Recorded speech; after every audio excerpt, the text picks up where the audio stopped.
Now turn to section 1 of your question booklet.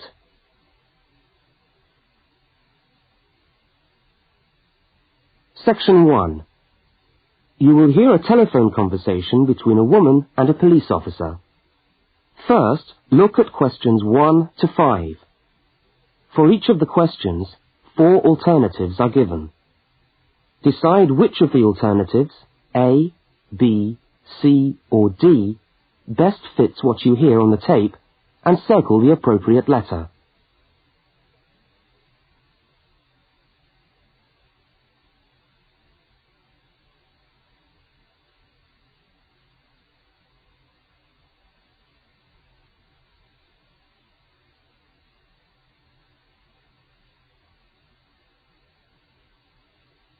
You will see that there is an example which has been done for you. On this occasion only, the conversation relating to the example will be played first.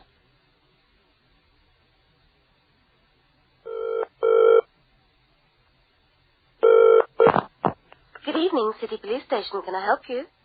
Oh, hello. I'd like to report a stolen briefcase, please. Just a minute and I'll put you through. The woman says she wants to report a stolen briefcase, so A has been circled. Now we shall begin. You should answer the questions as you listen, because you will not hear the recording a second time. Now listen carefully to the first part of the conversation, and answer questions 1 to 5.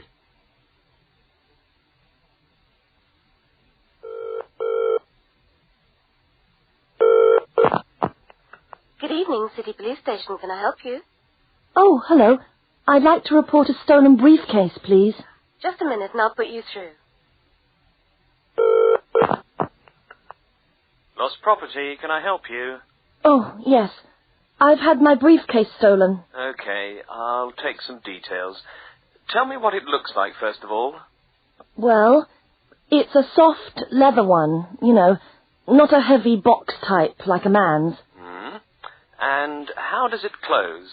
It's got buckles at the front, 2 of them. They're gold-plated ones. Fine.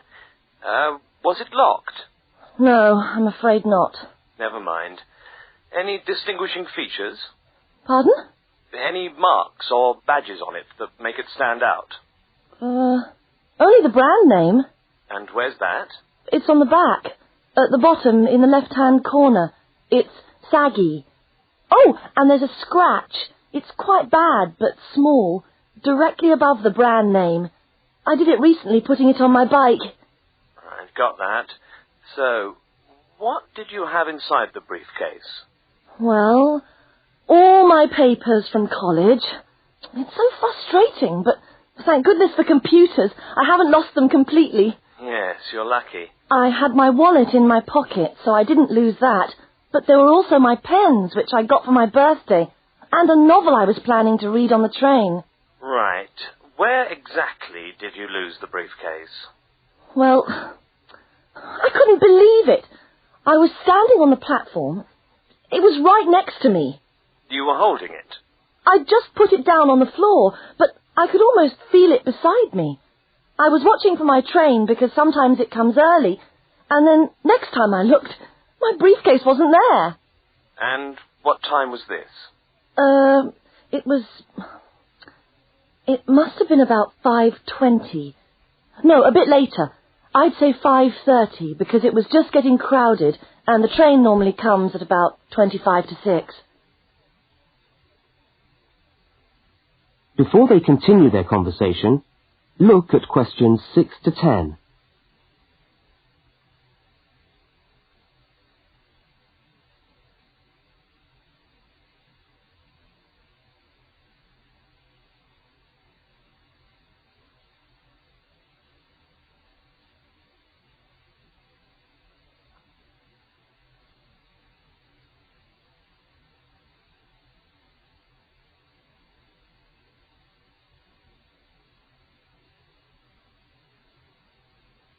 As you listen to the rest of the conversation, complete the form by filling in the numbered spaces 6 to 10. Right. If you'll just give me some personal details. Yes. What name is it? I'm Mary Prescott. Can you spell that? Yes, it's Prescott.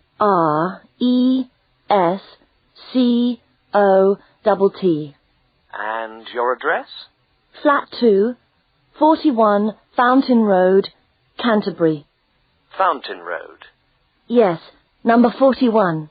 And have you got a contact telephone number? Yes, it's 752239.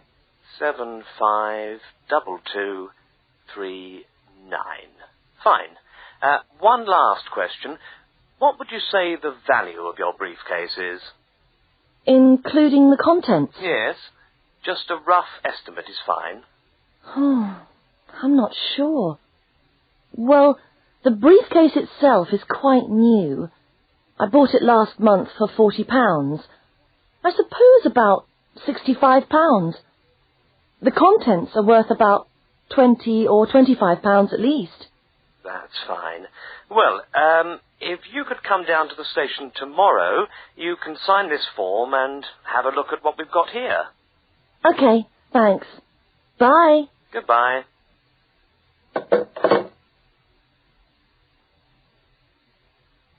That is the end of section 1. You now have half a minute to check your answers.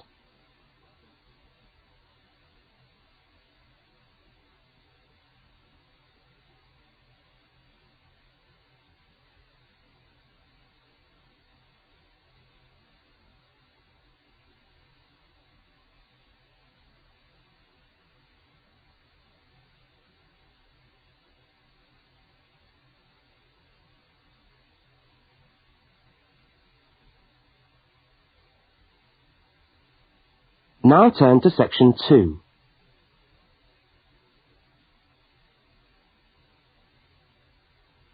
Section 2. You are going to hear a news report from an Australian radio program.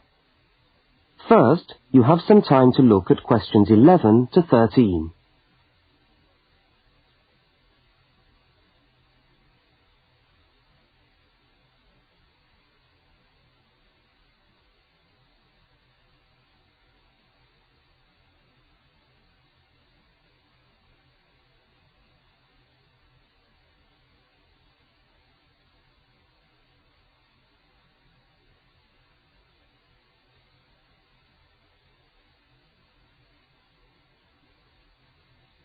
Now listen to the news headlines and tick the 3 other items which are mentioned.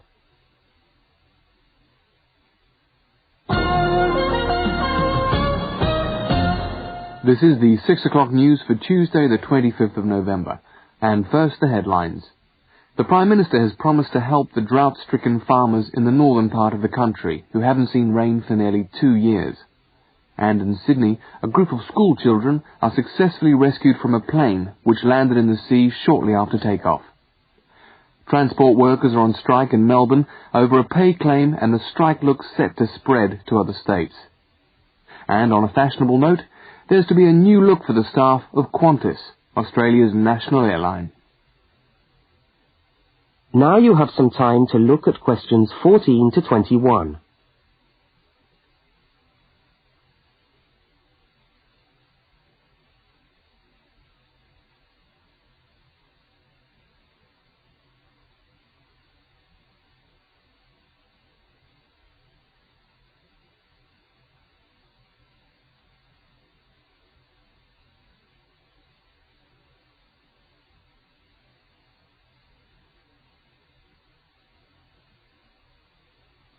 As you listen to the rest of the news, complete the notes and the spaces provided. The Prime Minister has pledged today that he will make $250 million available to help the drought-stricken farmers who have not seen rain for years get through the next 5 years. Money that was to have been spent on the restructuring of Sydney's road system has been reallocated to what the Prime Minister described as a more worthy cause. Farmers are to receive financial assistance to help see them through the worst drought in over 50 years. Many farmers feel that while the money is welcome, it has come too late to save them and their farms from financial ruin, and are angry that the government did not act sooner. A group of school children who were travelling in a privately chartered aeroplane from Sydney to Queensland to take part in a musical concert found themselves swimming for the shore when their aeroplane had to land in the sea just 3 minutes after taking off from Sydney Airport. The pilot managed to bring the aircraft and its 50 passengers down safely in the calm waters of Botany Bay, where boats and pleasure craft were able to come to the rescue of the boys. The fact that it was a weekend meant that there were hundreds of boats in the bay enjoying the good weather, and this undoubtedly helped the rescue operation. "We owe our lives to the skill of the pilot," said one of the boys, but the pilot replied modestly that it was all part of a day's work. However, all their musical instruments were lost, and they never got to play at the concert. That is the end of section 2. You now have half a minute to check your answers.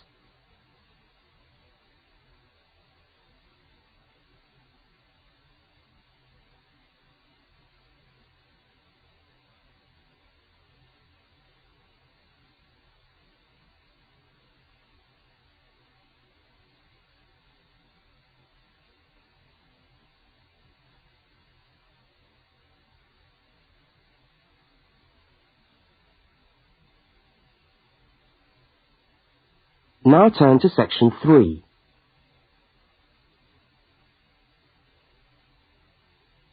Section 3. In this section, you will hear a conversation between a university student and a university lecturer. Look at questions 22 to 25. For each of the questions, 4 alternatives are given. Decide which of the alternatives best fits what you hear on the tape and circle the appropriate letter.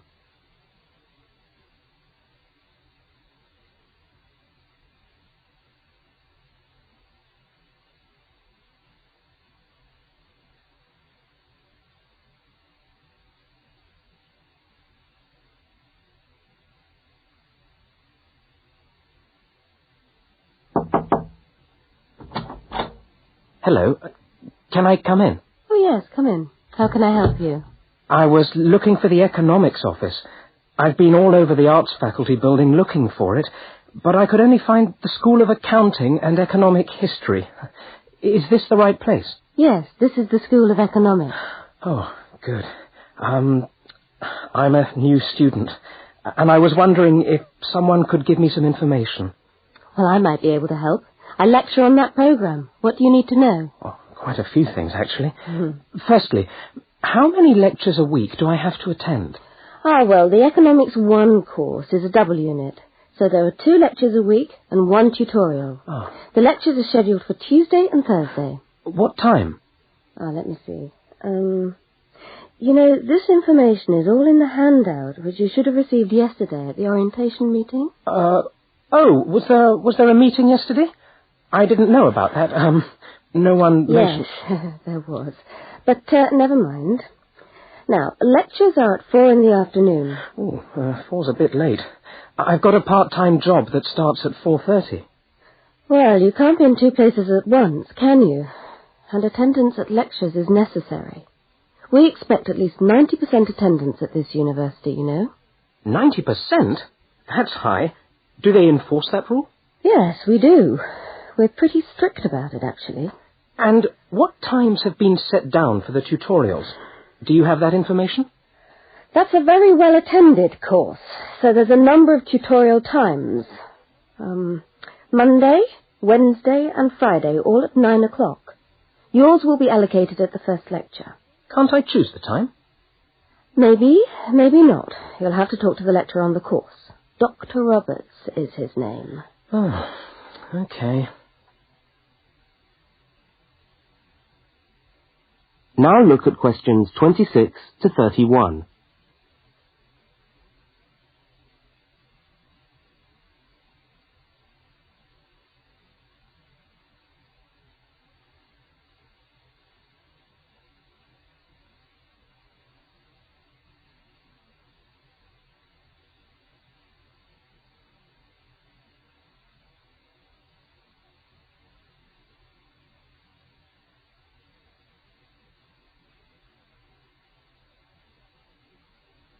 As the conversation continues, complete the notes in the spaces provided.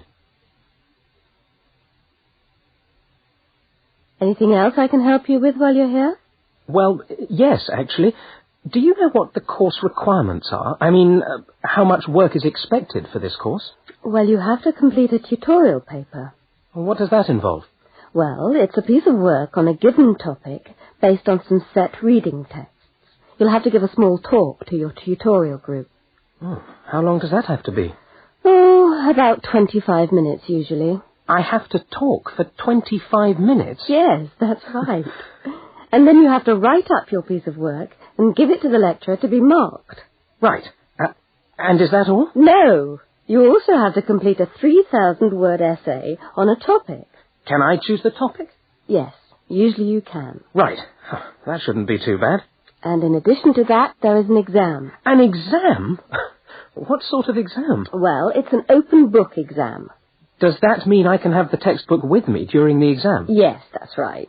And can you give me any idea about the content of the first year of economics, so that I can get into some reading? Well, you'll be getting the reading list next week when lectures start. All the books are in the library. Yes, but won't everyone else take them out as soon as they get the reading list too? Well, yes, they might. But most of the important ones are held in closed reserve. That's a part of the library where you can go to read books, but you can't take them out of the building. What did you call that section of the library? Closed reserve. However, we do recommend that you buy the core books. You'll find them useful and you'll need them for the exam. Yes, I suppose I will. But what is the focus of the course? Well, the course at this university has a vocational focus.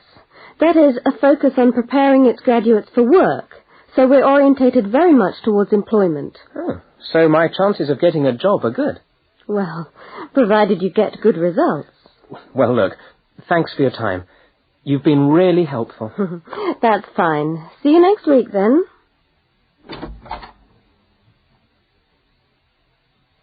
That is the end of section 3. You now have half a minute to check your answers.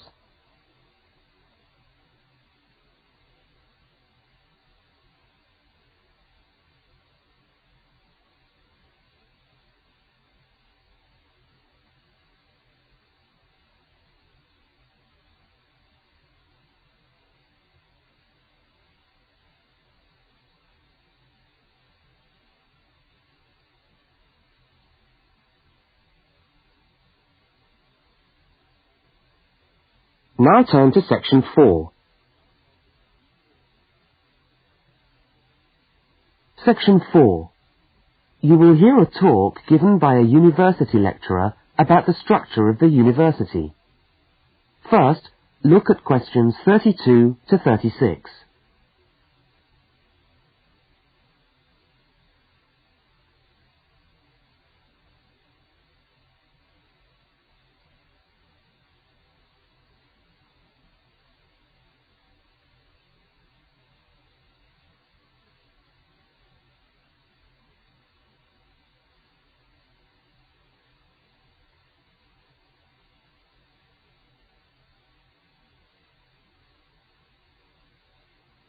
Now listen and answer questions 32 to 36.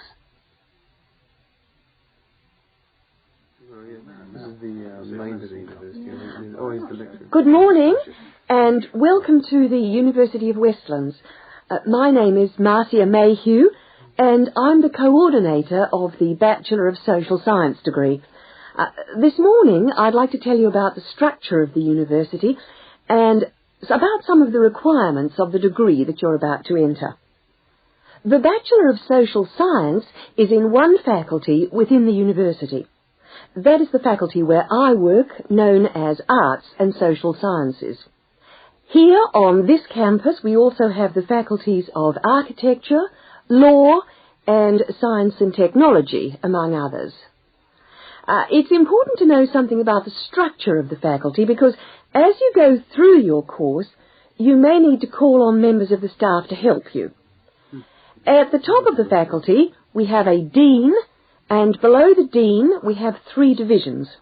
Each division has a divisional head, and your degree is located in the Division of Social Sciences. Within each of the divisions, there are the departments, and each of these offers the different degrees. For instance, Two of the departments which offer the major subjects for your award are sociology and psychology. Each has a departmental head, but for practical purposes, the people you are going to see the most of are myself as coordinator of the social sciences degree, and the actual lecturers who are teaching the subjects that you are taking. For instance, in the first semester, you'll be doing 4 subjects: psychology, sociology, history, and economics. If you have any problems or difficulties, not that I'm anticipating you will, but you never know, then you should go and see your lecturers. For instance, you may find that you can't meet a deadline for an essay, or perhaps you're having problems with attendance. These seem to be the 2 most common problems that students face.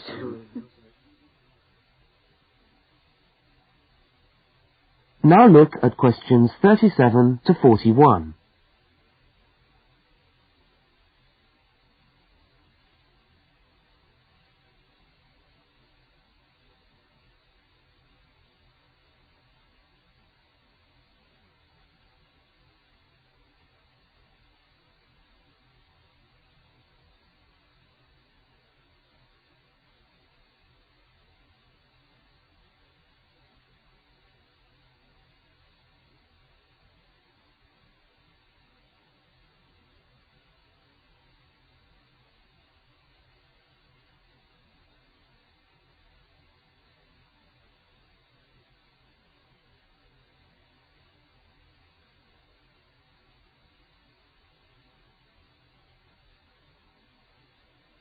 As you listen to the rest of the talk, answer the questions 37 to 41.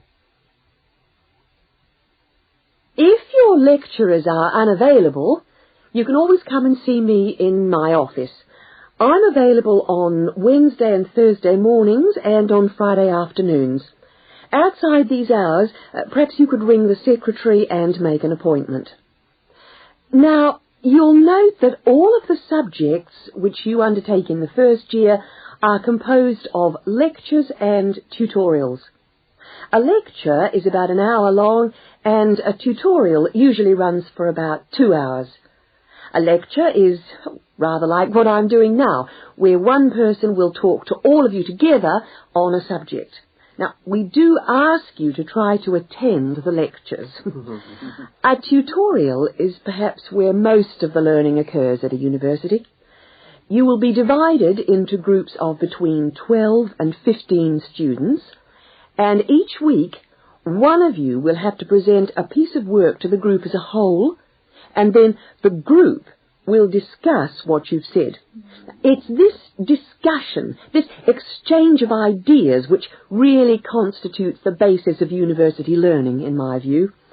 Listening to lectures in many ways is just giving you information that you could access for yourself in the library. But the discussion at the tutorial is very important. This doesn't mean that you shouldn't go to the lectures, though.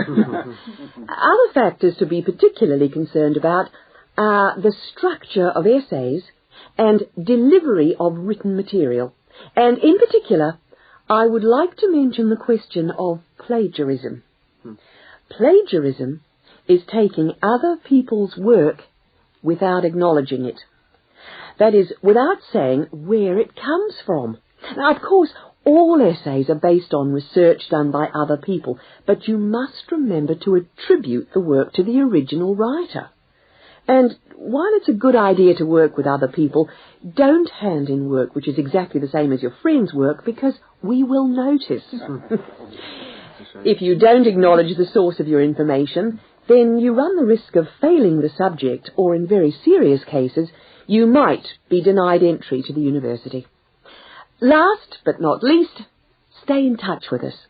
If things are getting you down, don't go and hide. Come and talk to us about it. That's what we're here for. Right. Thank you very much for coming along today.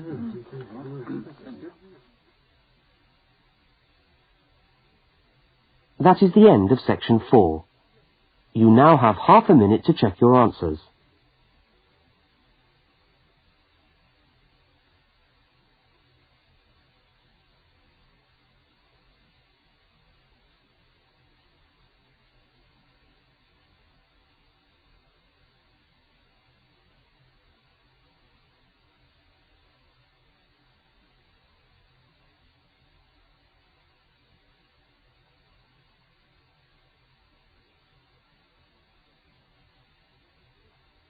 That is the end of the listening test.